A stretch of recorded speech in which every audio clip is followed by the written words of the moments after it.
ಲಲಿತಾ ಅತ್ತೆ ಗಂಡ ಮಗ ಹೋಗಿ ಎಷ್ಟು ವರ್ಷ ಆಯಿತು? 21 ವರ್ಷ ಆಯಿತು. ತುಂಬ ಪ್ರೀತಿಸ್ತಾ ಇದ್ರು ಲಲಿತಕ್ಕ ಭಾವನ.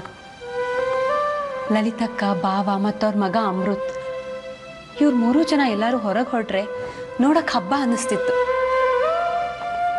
ಆದರೆ ಇವತ್ತು ಲಲಿತಕ್ಕನ ಪಾಲಿಗೆ ಅವರಿಬ್ರು ಬರೀ ನೆನಪಷ್ಟೆ. ಏನಾಯ್ತು ಅವರಿಗೆ? ಆಕ್ಸಿಡೆಂಟ್. ಆ ದಿನಾನ ಎಷ್ಟು ಪ್ರಯತ್ನ ಪಟ್ಟರು ಮರೆಯೋಕ್ಕಾಗಲ್ಲ. ಲಲಿತಕ್ಕ ಕೆಲವು ದಿನಗಳ ಮಟ್ಟಿಗೆ ತವ್ರ ಮನೆಗೆ ಹೋಗಿದ್ರು. ಭಾವ ಅತ್ತೆ ಜೊತೆ ಬಿಸ್ನೆಸ್ಗೆ ಕೈ ಜೋಡಿಸ್ತಾ ಇದ್ದಿದ್ರಿಂದ ಅವ್ರಿಗೆ ಬಿಡುವಿರಲಿಲ್ಲ.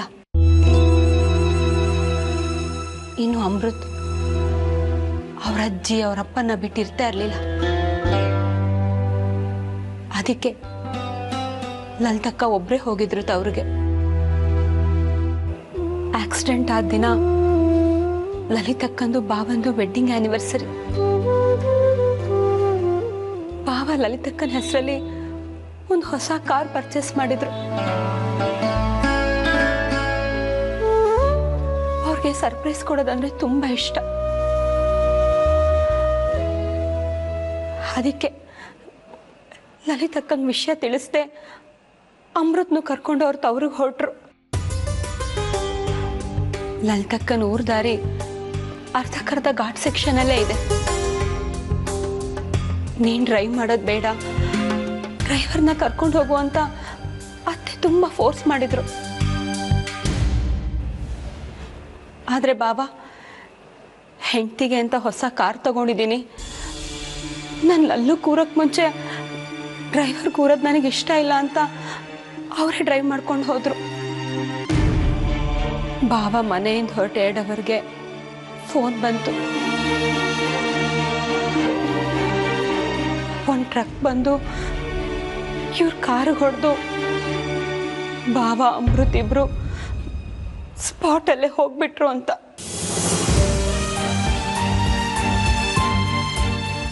ಆವತ್ತು ಲಲಿತಕ್ಕ ಭಾವನ್ಗೆ 3 ಸಲ ಫೋನ್ ಮಾಡಿದ್ದಾರೆ ವಿಶ್ ಮಾಡೋಕ್ಕೆ. ಆದ್ರೆ ಬಾವ ಫೋನ್ ರಿಸೀವ್ ಮಾಡಿದ್ರೆ ಊರಿಗೆ ಬರ್ತಿರೋ ವಿಷಯ ಬಾಯ್ ಬಿಟ್ಬಿಡ್ತೀನಿ ಅಂತ ಮೆಸೇಜ್ ಮಾಡಿದ್ದಾರೆ. ನಿನ್ಗೊಂದು ದೊಡ್ಡ ಸರ್ಪ್ರೈಸ್ ಕಾದಿದೆ ಅಂತ.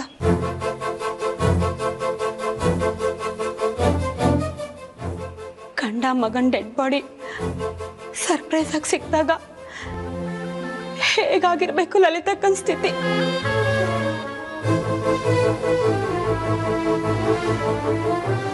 ಕೇಳ್ತಿರೋ ನನಗೆ ಇಷ್ಟೊಂದು ಸಂಕಟ ಆಗ್ತಿದೆ.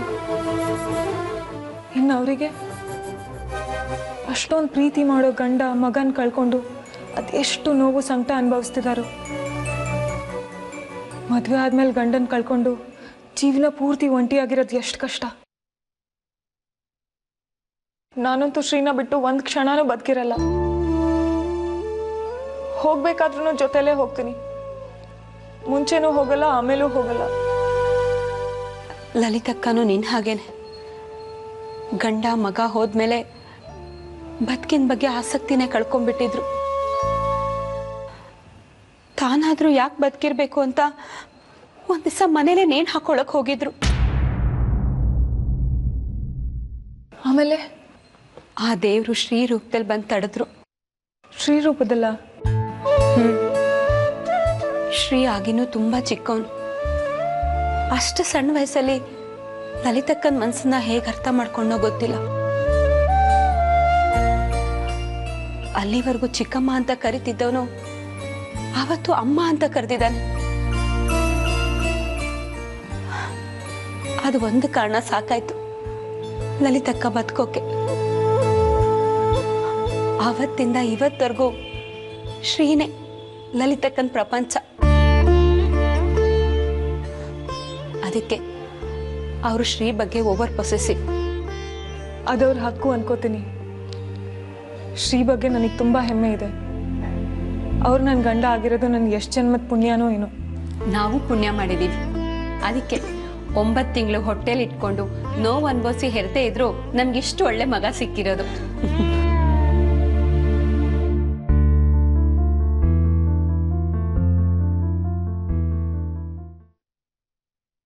ಅತ್ತೆ ಯಾಕೆ ಅಳ್ತಿದ್ದೀರಾ? ನಾನಾ? ಇಲ್ವಲ್ಲ, ನಾನೇನು ಅಳ್ತಿಲ್ಲಪ್ಪ. ಅಕ್ಕ ಸುಳ್ಳು ಹೇಳ್ಬೇಡ, ನಿನ್ ಮುಖ ನೋಡಿದ್ರೆ ಗೊತ್ತಾಗ್ತಿದೆ. ಇಲ್ಲ ಕಣೆ ವಾಸು. ಜಾಹ್ನವಿ, ನೀನು ಕೆಲ್ಸಕ್ಕೆ ಹೋಗೋ ವಿಷಯನ ನಾಳೆನೇ ಅಮ್ಮನ ಹತ್ರ ಕೇಳ್ತೀನಿ. ಅರ್ಜೆಂಟ್ ಏನಿಲ್ಲ, ಆರಾಮಾಗಿ ಕೇಳಿ. ಪರವಾಗಿಲ್ಲ ಬಿಡು, ಇವತ್ತಲ್ಲ ಅಂದರೆ ನಾಳೆ ಕೇಳಲೇಬೇಕಲ್ವಾ.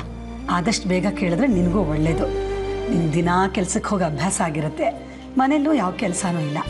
ನಾಳೆನೇ ಕೇಳಿಬಿಡ್ತೀನಿ. ಒಂದಿಷ್ಟು ಕೆಲಸ ಇದೆ ಕಣೆ, ಅಡುಗೆ ಮನೆದು ಮುಗಿಸ್ಬಿಡ್ತೀನಿ ಬಸ್ಸು.